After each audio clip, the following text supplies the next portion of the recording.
Mga kababayan, Senador Coco Pimentel nagsalita na tungkol sa zero budget ng PhilHealth. Pagkatapos magkapirmahan ang mga buwayang senador at congressman noong nakaraang Miyerkules, December 15, 2024. Panoorin po natin hanggang sa huli. Pinapa-defer muna ni Pangulong Marcos yung pag-sign ng 2025 national budget. Ano yun, sir? Is that a sign na hindi masyadong naaral ng Congress kaya kailangan more time sa palasyo aralin? You know, it's a sign na sensitive ang palasyo sa sa sentimento ng taong bayan, sa mga reaction. Marami kasing mga nag-react eh. Sino nga naman ang hindi magre-react kasi sa zero budget subsidy sa PhilHealth galing sa 74.4 billion pesos na nanggaling sa executive branch. Yung figure na yun. So even the president, siguro nagugulat din yung executive branch na pinanggalingan ng budget proposal. Yung issue sa DepEd, sir, na nagreklamo si Secretary Sonny Angara, is that also something na worth din tignan ng palasyo po ngayon? Yung sentimiento rin, sir, sa DepEd? Yes, dapat tignan yung kasi nga kung basahin natin yung President's budget message, di ba, ang priorities doon, health and education, kung tutusin. Tapos tignan natin yung DOH budget, may cap, hindi ko nalang matandaan yung amount. PhilHealth budget na zero, so health yun. Sa education, nag-cut si DepEd 12 billion, si CHED more than 20 billion, si TESDA cut din. So, kung ikaw ang executive branch na pinanggalingan ng budget proposal, sisilipin mo bakit nag-suffer ng cuts yung dalawang sector or dalawang priorities ng administration. So mukhang tama, sir, yung decision na i-defer at aralin muna ng palasyo, sir? Correct, kasi medyo maraming entries dyan eh. Thousands of entries yan. Kailangan talagang tignan nila. Sir, ngayon pa lang may sinasabi na sila sa palasyo, sir, na may certain daw provisions na gusto ng i-line veto or something. Can you walk us through the process, sir? Paano po ginagawa? Anong mangyayari? Kada linya, kasi meron kasing description ng expense. Ang budget kasi is authority to spend eh. So, meron description ng expense tapos may halaga. Yan yung line. So, pag i-line item veto yan, ibig sabihin nun, yung authority to spend for that particular item of expenditure ay mawawala. No authority, so do not spend. Otherwise, makakasuhan yung gagastos doon kasi nawala ng legal basis eh. Can they add to the budget? No, the president. Hindi na pwede Maglipat-lipat. Sa lawmaking yan eh. So when you say so, line item... item... Doon, sir? Hindi, ano ba gusto niya remedyohan? Yung mga hindi, paano yung mga efforts, yung siniro, yung mga... Kung ziniro, wala akong alam na...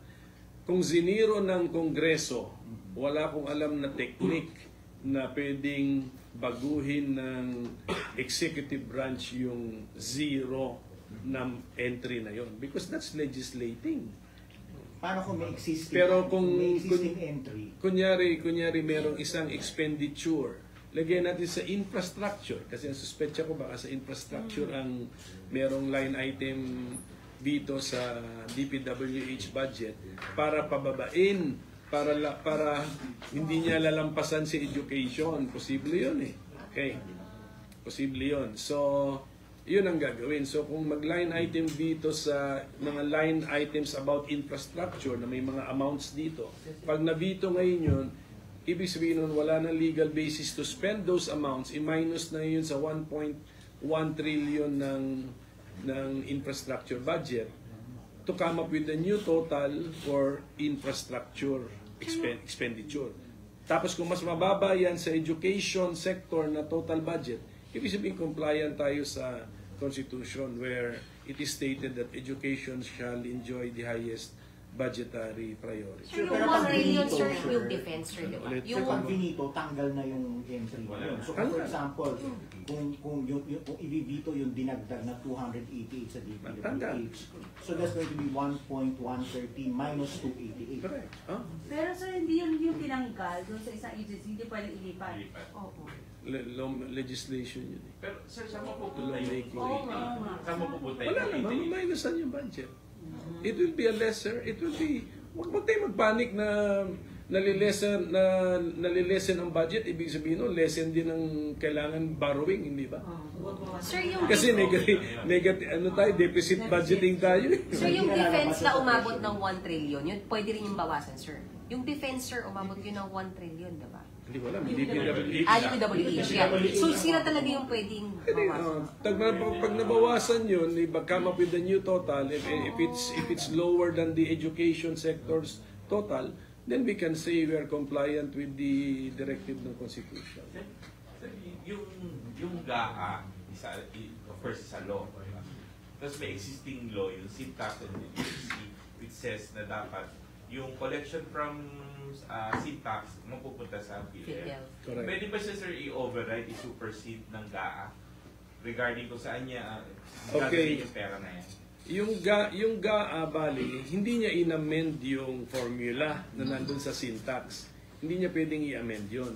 Unfortunately nga, hindi nga sinunod yung pag-remit or pag-allocate ng amount na yun for PhilHealth. Ganun na nangyari. Kaya nga ang argument namin dun sa mga umaangal sa pag-zero sa PhilHealth, yung 74.4 or more accurately the 50 billion plus doon na sabi galing sa formula. Pag-apply ng formula ng syntax law, it amounts to 50 billion pesos plus. Ang sabi namin, that's in the nature of an automatic appropriation na dapat hindi ginagalaw ng Kongreso. Parang yung mga retirement ba? Yung mga retirement, andun niya sa budget, pinag-usapan niya, RLIP, mga gano'n, retirement and life insurance premiums, hindi na ginagalaw yan kasi nga by law na yan kinocompute. Sir, sorry makulit. So, hindi In madadag... violation po yun, no? Syntax.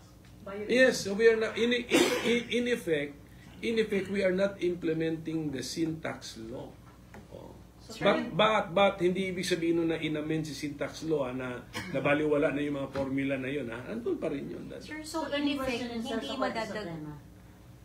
Yes, pwedeng i-question yun kung valid ba. Kasi pero ang nagbabanggaan dito, dalawang laws. Hindi constitution ng kabangga. Unlike yung sinasabi natin sa education, enjoying highest ba. Kang kabangga ng law is constitution. Klaro, mas mataas. Ito, law versus law. Sir, just to be clear, sir, hindi madadagdag... I-resolve yan ng Supreme Court. Maraming techniques dyan. Special law versus general law, recent law versus newer law versus old law. Maraming techniques sa statutory construction ng tawag. Sir, just to be clear, hindi madadagdagan na si DepEd. But the only way na mangyayari is magbabawas yung Malacanang ng iba para maging pinakamalaki pa rin si DepEd sa budget. Tama ba? To address a constitutional concept. Okay? Pero yung ang need ni DepEd na 12 billion daw for computer equipment, hindi masasagot doon kasi binabawasan mo infra. So, Pero ibang issue yun. No? Pero sir, since it is an existing item, pwedeng idagdagan through realignment. Correct. Yeah. Another procedure, a separate procedure. There must be a budget law, diba? So, dapat maging budget law for 2025. In the course of the year, merong savings, pwedeng i-augment kasi may bahay, may line item nasa Constitution din naman yung power ng Presidente to realign items under the executive branch. Apparently, sir, may 36 billion na part funds ang DepEd over the years. Pwedeng itap yun. And ano po ba ang law dyan sa part funds na yun? Di ba dapat po Ibang ano na yun, na yan dapat yun linabas yun during the budget deliberations para sinasabihan mo yung ahensya na shape up yung hinihingi mong amounts dapat kaya mong gastusin yun. Pero ang iba doon kung kay paper total na lang yung 36 billion na yun, ang iba doon forfeited na kunyari more than 2 years old. 2 years na. 2020 yung pinaka all the 36 billion nandiyan pa. So Hindi ba pwede? May baro ng 21, wala na rin yun. Sir, ano yung difference na binabanggit yung power ng Presidente to realign doon sa halimbawa zero budget ng zero subsidy ng bill? Bakit hindi niya lang pwedeng lagyan? Hindi niya pwedeng lagyan tapos maging part ng law. Kasi yung lawmaking yun. Pero pag naging law na, zero ang subsidy ng PhilHealth. In the course of the year, may savings. So, kaya kasi sinabi ko, in the course of the year. Kailan malalaman na may savings? Sa tudulo na eh. Halos sa dulo. Ganun. In the course of the year, may savings, he can now use the savings to augment. Or he can actually use the contingency fund. Meron din siyang contingency fund dyan. Or he can discontinue projects. He can discontinue That's projects. savings. Yeah, he can create savings Kaya- by discontinuing projects. Pero in the course of the year pa yan, he cannot do it January. He cannot do it February. Kasi wala, ang aga-aga pa nung taon eh, wala pang savings. Hindi, paano nga ba may veto siyang project? Di-discontinued yun. But when you veto a project, the amount is not released na he can use. It is deducted from the budget. Okay, pwedeng hindi veto, pwedeng i-withhold niya ang release. Depende yun. Kasi, But it's possible. He can. If he... yeah, pero hindi pwedeng walang reason kasi budget law yan eh. You are to execute the law. Sir, sorry, hindi ko maintindihan. Kailan po pwedeng mag-realign? ng Pag may budget? savings ka, Who will realign the agency itself? the president. The President. So si PhilHealth, at the end of the year, pag may savings siya, pwede siya Si Presidente, si Presidente looking at his own budget, kasi iba si Supreme Court, hindi niya budget yun. Si Legislature, hindi niya budget yun. Si Presidente looking at his own budget, the executive branch budget, pag may savings, pwede niyang i-realign sa ibang line item sa kanyang budget. of any agency. Pero when mayroong definition ang savings, hindi mo dinideclare ang mga halaga as savings. Ang mga halaga ay nagiging savings. Hindi sa dinideclare na nagiging savings. Pero pwede ba siyang future tense? Yes. Magkaka-savings Pero ako. pwede, Hindi pwede. So end of Sir, the pwede year ba pa siya- pwedeng mangyari yung realignment?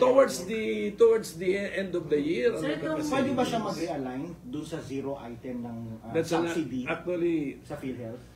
ang siguro ngayon, papayagan na natin yung kasi meron namang line. Basta for as long as merong line sa budget.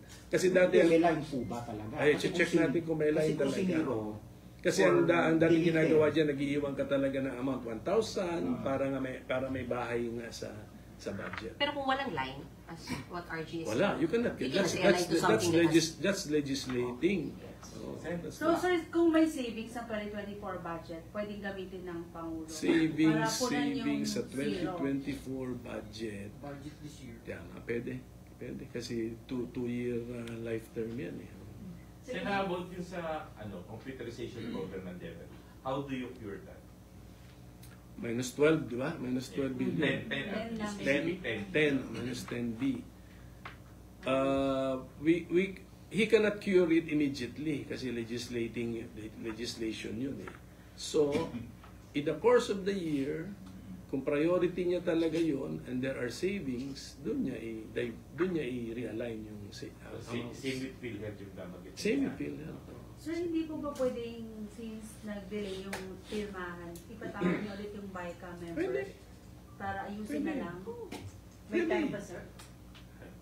Ako ganito kasi, huwag tayo mag-panic sa December 31. I mean, pag mag-research tayo, how many times na nangyari sa past na dumating ang January 1, walang budget. Okay naman, nabuhay naman, wala namang nangyaring masama sa Republika. It's better to have an acceptable budget law than to have a budget law na inaangalan ng taong bayan just for the sake of having one before December 31. So wag madaliin. What's the point? Sir, isa kayo sa mga hindi pumubor sa ratification ng 2025 budget. So, in-expect nyo na ganito yung kahinatnan, matatagalan, hindi agad aprubahan at maraming mabibito na items. Hindi ko naman na-expect na hindi maaprubahan kasi akala ko nag-coordinate eh. Siyempre ang assumption ko yung majority sa House, majority sa Senate, And the executive nagko-coordinate sila. I mean, hindi ko makakalain na hindi rin alam. ng executive. ng executive na ganyan na nangyari, that's too much. Sir, yung sa House Let this lang, be a lesson. yung sa House lang, malaki rin kasi nadagdag sa budget nila. So that one can also be line vetoed by the Yes. President. And in effect, hindi na nila magagamit yun. Whatever is that. Unfortunately, it's one line for the House. Wala ng budget ng House. So, theoretically speaking, it can be done. Pero, okay, ganito na-anticipate na ng Constitution yan. Kasi merong power ang Congress to override the veto. Siyempre, kung mabito naman ang line ng Congress, i-override namin yun, siyempre, dahil ano. So. Sir, isa pa ba? Sir, sabi nyo, pwedeng ipatawag na lang yung BICAM. Can you walk us through that process? Kasi last day of session na ngayon eh. So, kung ipatawag na lang ng Pangulo yung BICAM, ayusin nyo yung budget. Pwede pa yun? Ibigay pa lang ng session? Ay, mag-overtime. Special session, sir? Mag-agree yung both houses. Ano lang naman ito last day ito because of a legislative calendar. Yes. Legislative calendar. Pero holidays na rin talaga next week, sir. Huwag kami mag-holiday. Ano yun eh? Sir, Kung talagang gusto na, kung takot kami sa December 31, yun ang gusto sabihin, bakit ba tayo nanginginig sa December 31? What's the point? So pwede rin ayusin next year.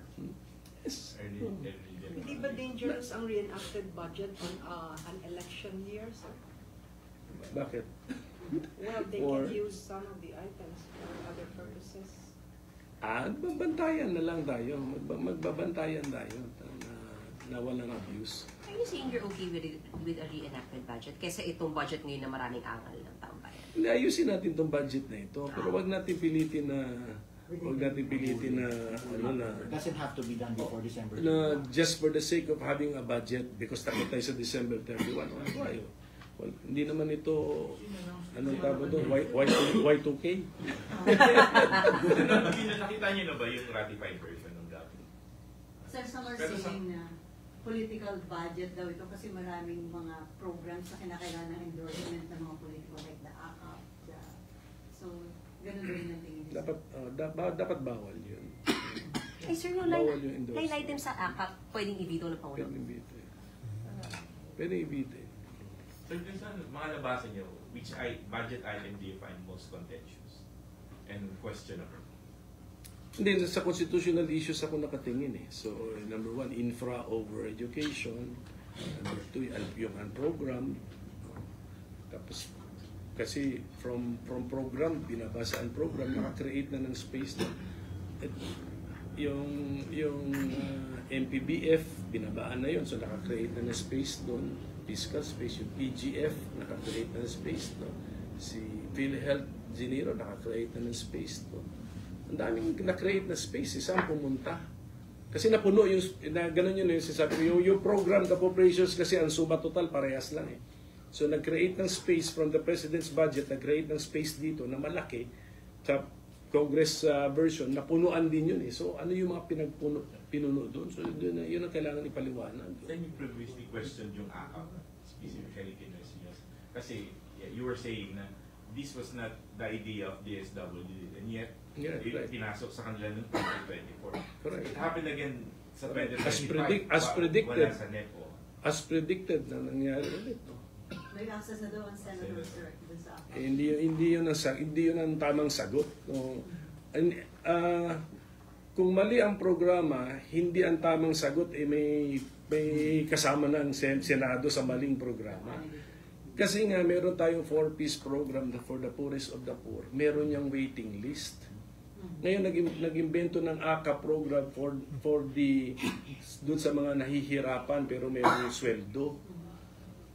Kung meron ka palang 30 billion na mas fair, bakit hindi mo in-address yung waiting list sa poorest of the poor? And then I'm getting information now na pati yung 4-piece program na cut yan. 50 billion. So, may mali. Something is wrong. Okay. Okay. Sir, kung kayo pong Marcy, Mayor Marcy, lumipat sa pinansilan mo ng COMELEC yung Pero hindi pa final yun. That's a good news for me kasi petitioner ako dun eh sa kaso namin ni Marcy Teodoro. Pero of course as a lawyer, alam ko hindi pa naman final yun. Hindi pa tapos ang proseso. So the ball is now with the COMELEC and bank.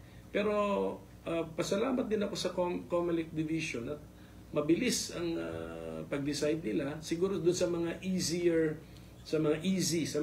cases, sa tingin nila easy to decide, dinesisyonan na nila, kaya mabilis. Sir, on Mary Jane. Sakali mo finalize, sir, wala na kayong mga kalaban? Kung maging final kung let's say theoretical lang itong pag-usapan natin, kung final na ganun ang desisyon, one-on-one kasi, so kung na-disqualify nga yung isa sa dalawa, di isa na lang ang kandidato. Hindi pwede mag-substitute. Hindi pwede mag-substitute kasi ano yun eh. Yung mismong certificate of candidacy ang mananalify. Pwede yung basta cabinet niya. Or kaya part ng political party. Wala nga, hindi pwedeng ma-substitute yun kasi Sir, So, on Mary, pwedeng posted, sir?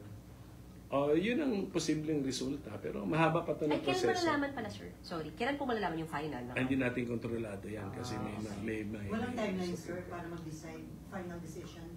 may mga short periods of time binibigay sa COMELEC to decide, pero syempre hindi natin mapipili. Pero sa imprenta ng balota, andun pa rin si Mayor Marcy, tama, sir? We will not know until January. Kasi Sir, yung kay Mary Jane na lang, sir, so meron po bang grounds talaga for a clemency for her? ito ang pagkaintindi ko dun sa situation ni Mary Jane Veloso, Transfer na ng Indonesia sa atin ang custody niya. Okay. Walang sinabi beyond that. Yun ang pagkaintindi ko. Inyo na yan, jurisdiction na ninyo yan. Okay. So, ang ating obligation to honor the arrangement is dito siya ikukulong. Okay. So, she is a person deprived of liberty. Okay. Meron siyang sentence. Under our Constitution, may power ang presidente to grant pardon. Ipinasa na sa atin.